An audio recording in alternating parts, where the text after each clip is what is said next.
नमस्कार, मी पंजाब डक. आज आहे 2 एप्रिल 2026 आणि मी दत्त शिरोळ कारखान्यावर या ठिकाणी शेतकरी मेळावा आहे. आणि या ठिकाणी आल्याच्या नंतर काल देखील मी म्हटलं होतं ते इकडे शिरोळ कोल्हापूरकडे पाऊस पडत, तर खूप पाऊस देखील झाला, गारपीट देखील झाला. त्याच्यानंतर साताऱ्याकडे देखील गारपीट झाली, इकडे आटपाडी परिसरात देखील खूप गारपीट झाली आणि राज्यात ठिकठिकाणी काल देखील गारपीट झाली. तर राज्यातल्या शेतकऱ्याचे परत फोन आले की आणखीन हे किती दिवस वातावरण आहे. तर राज्यातल्या सर्व शेतकऱ्याला सांगू इच्छितो की तुम्ही काय करा, आज 2, 3 आणि 4 आणखीन 4 तारखेपर्यंत असंच वातावरण राहणार आहे. वेगवेगळ्या भागात दररोजच पावसाचं वातावरण राहणार आहे. म्हणून हा अंदाज सर्व शेतकऱ्यांना लक्षात द्यायचा. मग सांगायचं झालं तर पूर्व विदर्भ, पश्चिम विदर्भ, उत्तर महाराष्ट्र, मराठवाड्यात देखील काय होणार आहे, आणखीन जवळपास 4 तारखेपर्यंत असंच भाग बदलत वेगवेगळ्या भागात दररोज पाऊस पडणार आहे. काही ठिकाणी गारपीट देखील होणार आहे, विजेच्या कडकडासह पाऊस होणार आहे. म्हणून हा अंदाज लक्षात द्यायचा आहे. तर सविस्तर सांगायचं झालं तर तुम्हाला एक सांगू इच्छितो की आता मी जे या ठिकाणी आहे म्हणजे दत्त शिरोळ भागात ते नरसिंहवाडी या भागाकडे असल्यामुळं या भागात देखील आज देखील पाऊस आहे.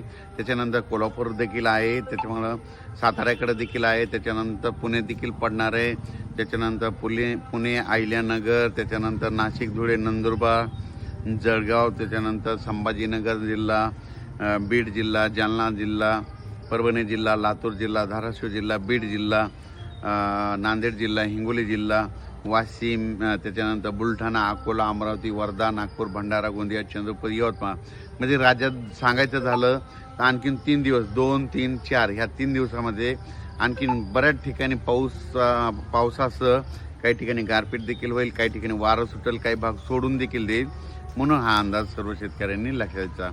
या वातावरणामध्ये विजेचं प्रमाण जास्त आहे, म्हणून माझी शेतकऱ्याला विनंती, विजा कडकडत असताना झाडाखाली थांबत जाऊ नका. झाडावर जास्त विजा पडतात, त्याच्यामुळं विजा कडकडायला लागेल की आपलं घर जवळ गावा. काल देखील ना इकडं ज्योतिबा मंदिराच्या परिसरात त्या डोंगरावर वीज पडली, तिथं देखील काही भाविक जखमी झाले.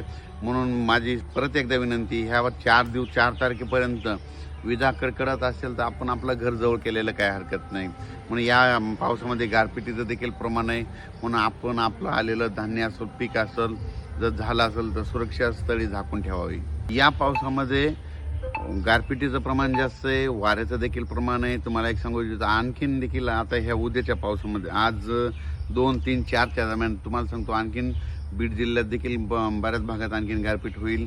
त्याच्यानंतर अहिल्यानगरकडे देखील गारपीट होणार आहे, त्याच्यानंतर संभाजीनगर जिल्ह्यात देखील गारपीट होणार आहे, जळगाव जिल्ह्यात देखील गारपीट होणार आहे, इकडे बुलढाणा जिल्ह्यात देखील होणार आहे, अकोल्याकडे देखील होणार आहे, अमरावतीकडे देखील गारपीट होणार आहे, त्याच्यानंतर यवतमाळकडे देखील होणार आहे, वर्ध्याकडे होणार आहे, नागपूरकडे होणार आहे, हिंगोलीकडे होईल, वाशिमकडे होईल, नांदेडकडे होईल, इकडे लातूरकडे होईल, परभणी जिल्ह्यात देखील होईल,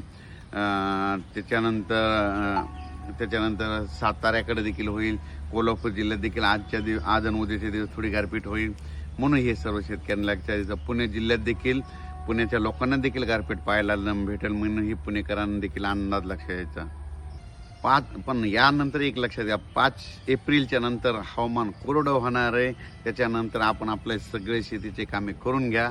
पुन्हा काही पाऊस येणार नाही. नंतर पाऊस येणार असला तर लगेच पुन्हा एक मेसेज देणार आहे. 5 एप्रिलपासून राज्यात हवामान कोरडं होणार आहे. म्हणून हा अंदाज सर्व शेतकऱ्यांनी लक्षात द्यायचा. धन्यवाद.